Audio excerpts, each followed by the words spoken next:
네, 디모데 전후서 강해 패싱 온 더 바튼이라는 주제로 함께 말씀 나누고 있습니다. 오늘 11번째 시간, 종의 멍에를 메고 있는 사람은 이라는 제목의 말씀 가지고 디모데전서 6장 1절부터 10절까지 하나님 말씀 선포하도록 하겠습니다. 오늘 우리가 보게 될 이 본문에서 사도 바울은 자신들의 그리스도인 주인들에게 온당한 존경을 표하지 않는 그런 종들에 대한 문제를 다루면서 이 본문을 시작을 합니다. 1절부터 2절까지 말씀 제가 읽겠습니다. 종의 멍에를 메고 있는 사람은 자기 주인을 아주 존경할 분으로 여겨야 합니다. 그렇게 하여야 하나님의 이름과 우리의 가르침에 욕이 돌아가지 않을 것입니다. 신도인 주인을 섬기는 종들은 그 주인이 신도라고 해서 가볍게 여겨서는 안 됩니다. 오히려 주인을 더 잘 섬겨야 합니다. 왜냐하면 이러한 섬김에서 이익을 얻는 이들이 동료 신도요 사랑하는 사람이기 때문입니다. 그대는 이런 것들을 가르치고 권하십시오. 아멘. 여러분, 좀 파격적일 수 있겠지만 성경은 노예 제도를 인정합니다. 우리가 어떤 상전과 하인, 주인과 종 이런 표현들을 쓰면 우리의 머릿속에는 인식적으로 어떤 상전이나 주인은 뭔가 되게 악하고 매우 권위주의적이고 뭔가 착취하는 그런 계층으로 혹시 생각하고 계신지 모르겠습니다. 종, 하인은 불쌍하고 가련하고 뭔가 항상 핍박받는 그런 인식으로 혹시 생각하고 계실지도 모르겠습니다. 사실 우리가 이제 성경을 보면 구약 성경으로부터 신약 성경에 이르기까지 이 온 시대적 역사에 걸쳐서 노예 제도는 분명하게 있습니다. 그런데 이제 우리가 항상 인식하기로는 어떤 상전, 주인은 무언가 지배하는 계층, 그리고 피지배 계층인 하인은 항상 억눌린 뭔가 그런 것처럼 생각할 때가 많습니다. 어쩌면 오늘날 사회주의와 공산주의의 기초가 되는 질서인 이런 부르주아와 또 프롤레타리아 계열을 이렇게 구분짓는 그런 인식 속에 이런 어떤 부정적인 선례가 자리 잡고 있고, 그래서 마치 이 세상을 살아가는 이 질서 가운데 부자들은 다 나쁜 사람, 대기업은 다 나쁜 기업, 그리고 서민들은 항상 불쌍한 사람, 이런 인식이 혹시 우리 가운데 그런 측면으로 자리 잡고 있는지는 모르겠지만 성경은 주인과 종 둘 다 하나님의 은혜가 필요한 자로 말하고 있고, 또 주인 역시도 선하고 바르고 자신의 어떠한 것을 나눠줄 줄 아는 그런 주인들도 많습니다. 성경에 보면 대표적으로 백부장 같은 그런 사람들 보면 자신의 하인이 병에 걸린 것을 어떻게 해서든지 고쳐주고 싶어서 먼 발치에 있는 예수님께로부터 나와 어떻게 해서든지 자신의 종을 고쳐주십사 하는 그런 선한 주인의 모습들도 성경에 많이 있고, 반대로 게으르고 악하고 자신의 역할을 온전히 감당하지 못하는 악한 종의 모습들이 있는 걸 보면 사실은 이 주인과 종이라는 어떤 그 계층이 문제가 아니라 그 계층을 이루고 있는 죄인된 인간이 문제라는 것을 우리는 잘 구분할 수 있어야 됩니다. 이런 신분 제도들이 전 세계에 걸쳐서 오랜 시간 동안 있어 왔는데, 지금 우리가 살고 있는 이 시대에는 몇몇 나라들을 제외하고는 거의 대부분 폐지가 되었습니다.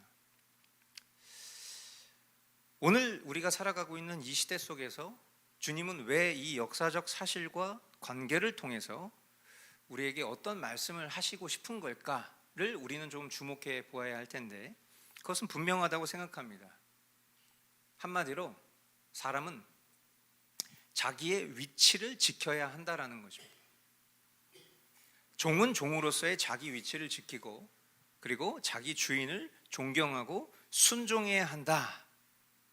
그것이 종의 위치라는 것을 성경이 말씀하고 있습니다. 뿐만 아니라 주인 역시도 종들을 공의로 다스리고 그들을 사랑하며 배려할 수 있어야 한다는 것을 당연히 전제하고 있는 것이죠. 주인이든 종이든 믿는 신도라면 더더욱 그러해야 된다. 그리스도인이라면, 그리스도인 주인이라면, 그리스도인 종이라면 더더욱 그러해야 된다는 것입니다. 왜?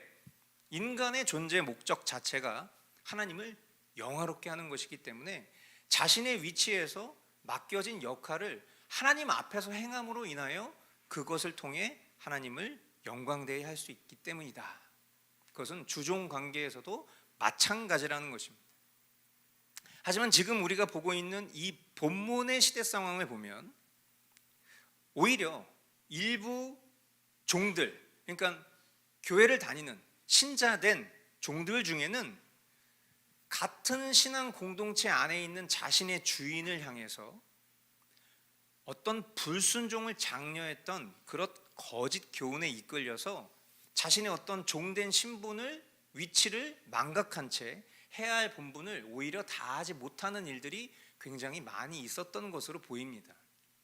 그러니까 아마도 어떤 평등을 주장하고자 하는 어떤 그런 가치가 교회 안에 있었고, 그리고 그런 종들이 오히려 자신의 어떤 지위와 역할을 망각한 채 주인이면 다야, 우리 그리스도 안에서 그냥 다 똑같은 형제자매 아닌가? 라는 식의 어떤 이런 거짓 교훈들에 이끌려서, 그런 거짓 교훈을 만들어냈었던 사람들에 이끌려서 이와 같은 분열과 갈등이 있었던 것으로 보이는 것이 오늘 이 본문의 배경이에요. 근데 이런 일들을 지금 우리가 살아가고 있는 현실 속에서도 잘 생각을 해보면 다양한 현상으로 똑같이 보여지고 있는 것들이 참 많다라고 생각을 합니다.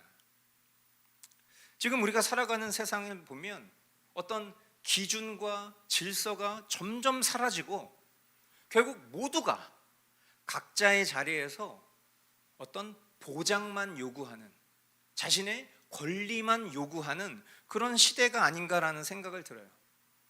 의무와 권리라는 것은 늘 항상 함께 가야 하는 것인데, 의무를 다하지 않으면서 권리만 요구하는 것은 그 자체가 질서의 파괴인 것이고 공의롭지 못한 것입니다. 만약에 그릇된 주종관계가 있어요. 그러면 그것을 개선할 수 있는 방법은 그 그릇된 주종관계를 개선하면 되는 것입니다. 그런데 그릇된 주종관계가 잘못됐다고 해서 그 주종관계 자체를 허물려고 하는 것이 결론이 되어서는 안 된다는 거죠. 본질을 파악하고 그 안에 각자의 의무와 권리를 바르게 확립하면 될 일입니다. 하지만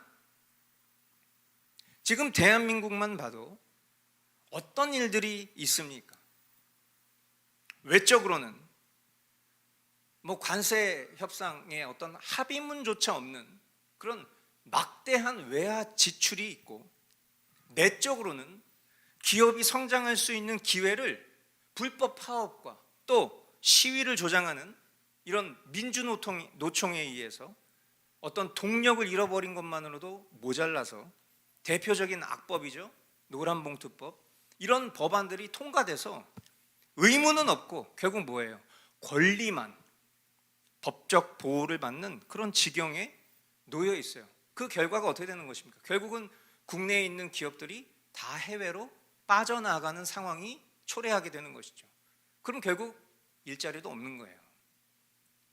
그뿐입니까?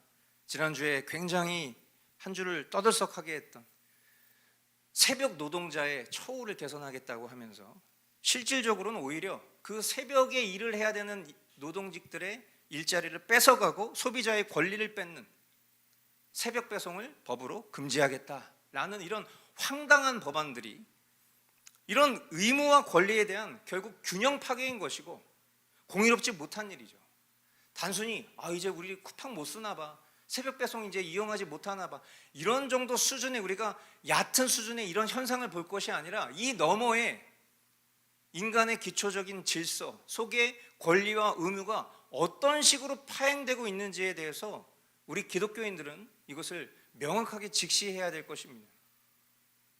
우리 신앙인들은 어떤 세상 현상을 볼 때 무비판적으로 따라가서는 안 돼요. 말씀의 거울에 비추어서 어떤 제도와 정책이 참으로 공의롭고 또 성경적 질서 위에 있는지 그것을 분별할 수 있어야 한다는 것입니다. 그래서 늘 말씀드리지만 정치라는 것은 결국 우리가 듣고 배우는 성경 말씀의 현장인 것입니다. 이런 현상, 이것은 또 우리의 신앙생활에도 나타나죠. 하나님 우리의 주인이십니다. 아멘. 우리는 그분의 종입니다. 여러분, 우리가 하나님이 우리의 주인이시라는 것, 우리가 그분의 종이라는 것 불쾌하십니까? 잘 생각해 보세요. 하나님이 우리를 자녀 삼아 주시고 백성 삼아 주셨으며 때로는 우리를 친구처럼 대해 주신다고 하니까 우리는 하나님을 함부로 대할 때가 있어요. 경외함은 사라지고 친근함만 남아 있습니다. 우리가 주님 앞에 자녀요 백성이지만 종의 겸손과 경외함도 함께 품어야 진짜 신앙의 자유와 경건을 누릴 수 있는 것입니다. 우리가 이러한 본문을 통해서 깨달아야 될 진리는 단순히 어떤 신약교회의 이런 주종관계 안에서 해프닝이 있었구나, 이런 정도의 수준이 아니라 결국 참된 주인 되신 주님과 우리의 관계를 돌아보는 일이어야 할 줄 믿고, 우리가 살아가는 삶 속에서 또한 정당한 의무와 권리에 대한 건강한 성경관을 깨닫게 하시고자 원하시는 그런 하나님의 말씀인 줄 믿습니다. 결국 각자의 위치를 바르게 개혁, 리폼드 하는 일, 원형으로의 그 회귀가 언제나 가장 절실히 요구되는 저와 여러분들이 살아가는 현실이며 또한 기도 제목인 것이죠. 이어지는 3절로 5절 말씀, 누구든지 다른 교리를 가르치며 우리 주 예수 그리스도의 건전한 말씀과 경건에 부합되는 교훈을 따르지 않으면 그는 이미 교만해져서 아무것도 알지 못하면서 논쟁과 말다툼을 일삼는 병이 든 사람입니다. 그런 데서 시기와 분쟁과 비방과 악한 의심이 생깁니다. 그리고 마음이 썩고 진리를 잃어서 경건을 이득의 수단으로 생각하는 사람 사이에 끊임없는 알력이 생깁니다. 아멘. 이 본문은 건전한 말씀 그리고 다른 교리, 이것을 대조시켜서 말하고 있습니다. 건전한 말씀은 성경에 대한 어떤 주관적 해석보다 본질 그 자체여야 합니다. 문자적인 것을 말하는 게 아니에요. 본질이라고 해서 무조건 문자적인 것을 말하는 것이 아닙니다. 결국 건전한 말씀은 뭐예요? 주님이 말씀하시고자 원하시는 그 목적, 우리가 성경을 읽을 때, 우리가 사람과 사람 사이에 대화를 할 때도 나에게 이야기하고 있는 그 화자가 나에게 어떤 의도와 목적으로 이야기하고 있는지를 잘 분별하고 그것을 받아들이는 것이 중요한 것이지, 그저 내 멋대로 상대방이 무슨 이야기를 하든 내 멋대로 해석하는 것이 이 대화의 본질이 아닌 것처럼, 우리가 하나님의 말씀을 읽을 때에도 그냥 자기 멋대로 자기식으로 그것을 주관적으로 해석하는 능력이 탁월한 것이 신앙 좋은 것이 아니에요. 그 하나님의 본심, 그 말씀의 목적을 바르게 이해하고 깨닫고 그것이 때로 나의 생각과 다를지라도 그 앞에 굴복할 수 있는 것이 그게 참된 신자의 태도일 것입니다. 하지만 늘 그렇듯 성경을 자기 주관대로 해석하길 원하는 사람들은 각자의 입맛에 따라서 성경을 신비적으로, 풍요적으로, 다양하게 해석합니다. 말씀을 주시는 주님의 목적은 온데간데 없이 사라지고 건전한 말씀이 아니라 뭐만 남는 거예요? 다른 교리만 남는 겁니다. 그리고 그것을 강단에서 설교하기도 하고 또 그것을 교리로 가르치기도 하고 성도들은 자기 입맛에 맞추어서 말씀을 묵상하고 결론을 내리는 것이죠. 그럼 어떻게 됩니까? 결국 건전한 말씀을 전하고 바른 교리를 전하잖아요. 아, 그런 사람들도 있구나. 예, 다양한 것들 중에 그렇게 말하는 사람도 있는 거구나. 그렇게 인식이 되는 거예요. 진리를 거스리려는 인간의 이 고유한 죄성은 오히려 건전한 말씀과 바른 교리를 배척하며 결국 사도 바울이 지금 이 본문을 통해서 경고하는 상태, 뭐라고 경고하고 있어요?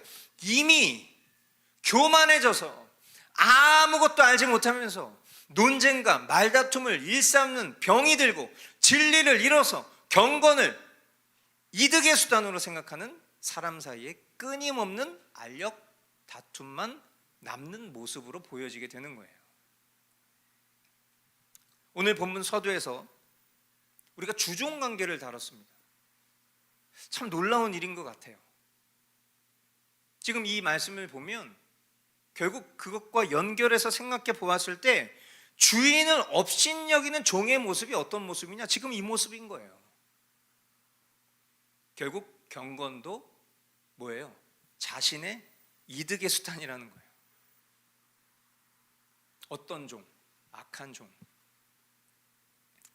신앙생활이 주님의 구원과 그 은혜에 반응하는 경배의 삶이 아니라 결국 자기 만족이고 자아 숭배의 종교 생활이 될 수 있음을 경고하는 말씀인 것입니다.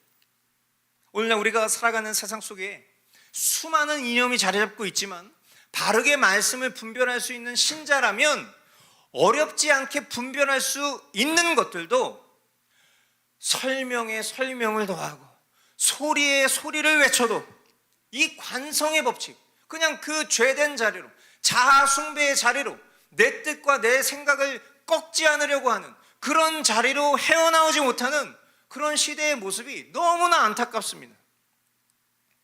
부디 바라기는 저와 여러분이 진리를 잃어버리지 않기를 소망합니다. 우리가 날마다 행하는 말씀과 기도의 삶이 그저 우리의 종교심을 만족시키는 그런 도구가 되지 않기를 바랍니다.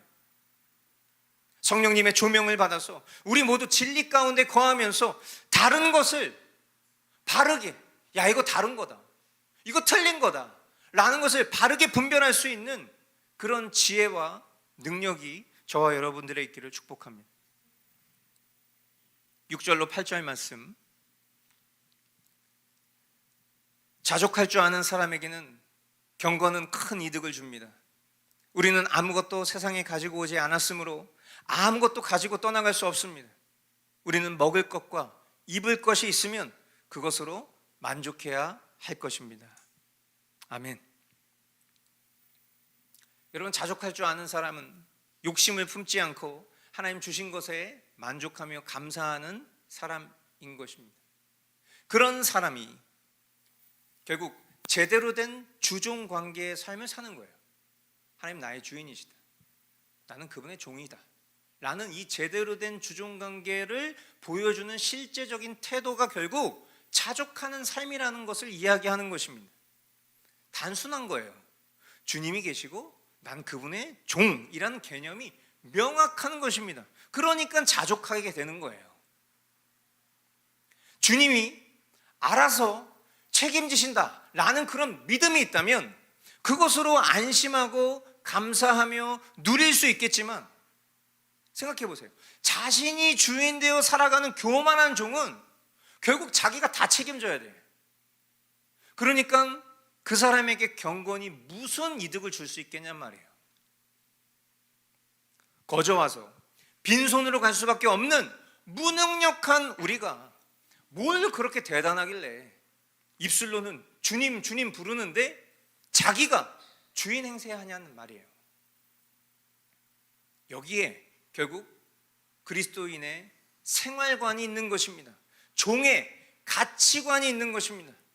이 세상에서 탐욕을 품지 말고 분수에 넘치는 빚내서 남들 다 빚내니까 이런 식으로 생각하면서 살지 말고, 투기하지 말고, 허영과 사치 부리지 말고, 세상과 비교하지 말고, 허락하신 것에 자족하며 사는 것으로 결국 그 사람이 참된 그리스도인인지, 건전한 말씀과 바른 교리에 순종하는 사람인지 확인할 수 있게 되는 것입니다.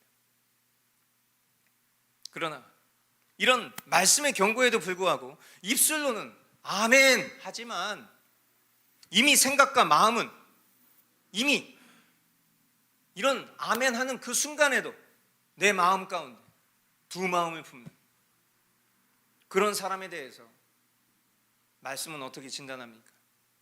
9절로 10절. 그러나 부자가 되기를 원하는 사람은 유혹과 올무와 여러 가지 어리석고도 해로운 욕심에 떨어집니다. 이런 것들은 사람을 파멸과 멸망에 빠뜨립니다. 돈을 사랑하는 것이 모든 악의 뿌리입니다. 돈을 줬다가 믿음에서 떠나 헤매기도 하고 많은 고통을 겪기도 한 사람이 더러 있습니다. 경건하고 자족하는 삶의 대조에서 뭐라고 표현하고 있어요? 부자가 되기를 원하는 사람. 경건하고 자족하는 삶의 반대가 뭐예요? 돈을 사랑하는 사람이요. 부자가 되기를 원하는 사람. 물론 정당한 노동과 어떤 그에 따른 합당한 대가를 통해서 부자가 된 그런 사람을 말하는 게 아니겠죠. 여기서 말하는 이 부자가 되기를 원하는 사람이라는 것은 결국 돈을 사랑하는 사람을 말하는 것일 겁니다. 돈을 사랑하고 돈을 쫓다가 믿음에서 떠나 헤매기도 하고 많은 고통을 겪는 그런 사람, 즉 그 내면에 주님이 주인이 아니라 뭐가 주인이에요? 돈이 주인인 사람. 결국 이 세상의 모든 악의 뿌리는 돈인 것입니다. 일만 악의 뿌리는 돈인 것입니다. 지금 우리가 마주하고 있는 대한민국의 현실도 결국 돈 때문인 거예요. 무슨 공산주의, 사회주의, 어떤 이런 것에 대한 두려움 너머에 있는 것도 결국에는 돈인 거예요. 예수님이 하신 유명한 말씀 떠오르지 않습니까? 마태복음 6장 24절. 아무도 두 주인을 섬기지 못한다. 한쪽을 미워하고 다른 쪽을 사랑하거나 한쪽을 중히 여기고 다른 쪽을 업신여길 것이다. 너희는 하나님과 재물을 아울러 섬길 수 없다. 아멘. 결국 오늘 본문은 어떤 노예제도나 또 경건생활의 유익이나 자족하는 삶 이런 것을 말씀하기 위함보다는 사실 그 내면 깊숙이는 누가 나의 주인인가? 나는 내 주인을 어떻게 대하는가? 매우 근원적인 질문을 주는 하나님 말씀입니다. 사랑하는 성도 여러분, 성경은 우리에게 누구나 종의 멍에를 지니고 있으며 그 진짜 주인이 하나님이시다 라는 것을 깊이 성찰하게 만듭니다. 저와 여러분들의 주님, 우리가 주님이라고 부르는 그 주님, 삼위일체 하나님, 그 하나님 앞에 나는 그분의 종입니다 라고 고백하며 살아가는 우리의 삶 속에 우리가 어떤 태도를 가지고 살아야 되는지에 대해서 명백하게 말씀하고 있어요. 현실을 살면서 우리 가정과 또 사회에서 어떤 불공정함과 또 유혹이 가득한 그런 세상 가운데에도 우리가 주인 되신 하나님을 잊지 않고 그 자리에서, 내가 살아가는 그 자리에서 주어진 몫을 우리가 성실하게 감당할 때 권리 주장보다 책임과 순종을 먼저 실천하는 신앙인, 그게 진짜 우리가 살아가야 될 삶의 태도인 줄 믿습니다. 그런데 여러분, 벌써부터 이런 말 하면 불편하죠. 왜? 그렇게 사는 사람이 없어요. 이 세상 사람들이 그렇게 살지 않는다고. 어떤 사람이 자원해서 헌신합니까? 어떤 사람이 그 관계를 정당하다라고 말할 수 있어요? 여러분, 제가 몇 달 전에 요 관련된 어떤 내용들, 사실 이 내용의 배경이 되는 어떤 그 역사 속에서 여러 이즘들이 발생했었던 어떤 그런 정치 역사들을 보면서, 예전에 제가 올 초에 동계 수련회를 통해서 우리 교우들과도 나눴지만, 사회주의의 발현과 또 공산주의의 어떤 그런 기초에 대해서 이야기할 때도 사실 우리 내면에 깊숙이 가지고 있는 그런 현상들 있잖아요.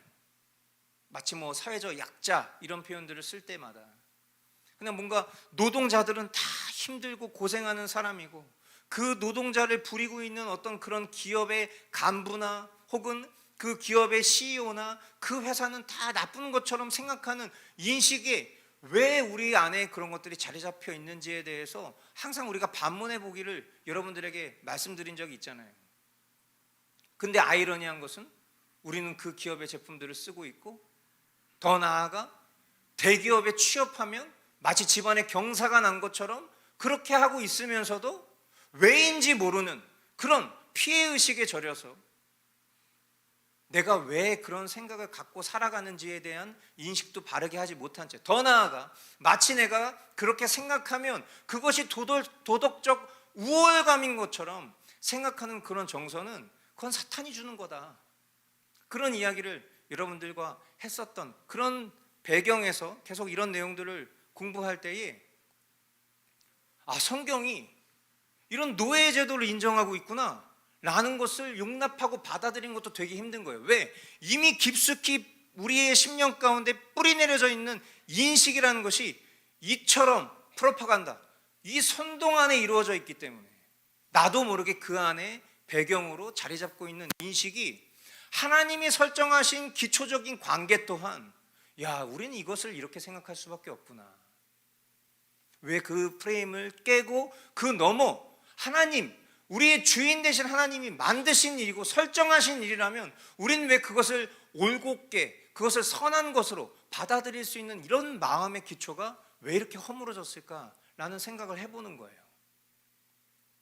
그리고 그 인식과 정서는 표면적으로는 하나님 우리의 주인이십니다, 주님이라고 부르지만 실제 우리가 살아가는 삶의 엉망진창인 모습을 통해서 우리는 입술로는 주님이라고 하죠.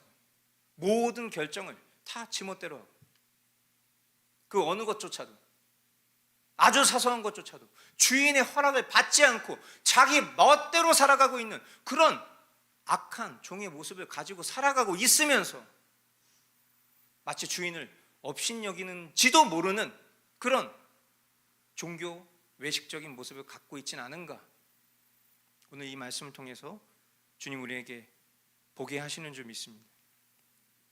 그러므로 남들이 다 그렇게 한다고 어쩔 수 없이 끌려다니는 것이 아니에요. 저와 여러분들은 주님의 말씀의 명령을 따라서 무슨 일을 하든지 누구 되어야 하는 거예요? 주님 되어야 돼. 그게 우리의 삶의 생활관이에요. 누가 주님 되어야 삽니까? 그 누가가 우리여야 된다고. 남들은 다 그렇게 살지만 우리는 그렇게 살면 안 된다는 얘기를 하고 있는 거예요. 그것을 통해서 우리가 진짜 하나님을 주인이라고 말하며 그것을 입증하고 사는지가 확인된다라는 것입니다. 오늘도 나는 누구의 종으로, 누구의 자녀로, 누구의 뜻 아래 살아가고 있는가? 저와 여러분들이 우리 자신에게 이 질문을 던지신 주님 앞에 정직하게 묻고 또 믿음의 답변을 할 수 있기를 축복합니다. 오직 주님의 뜻만을 저와 여러분들의 삶의 표준으로 삼아서 맡은 자리에 충실하고 감사할 때 비로소 저와 여러분들이 진정한 자유, 참된 경건 또한 하늘의 기쁨을 누릴 수 있을 줄 믿습니다. 이러한 삶을 살아가는 저와 여러분들 될 수 있기를 주님의 이름으로 축복합니다. 이 시간 오늘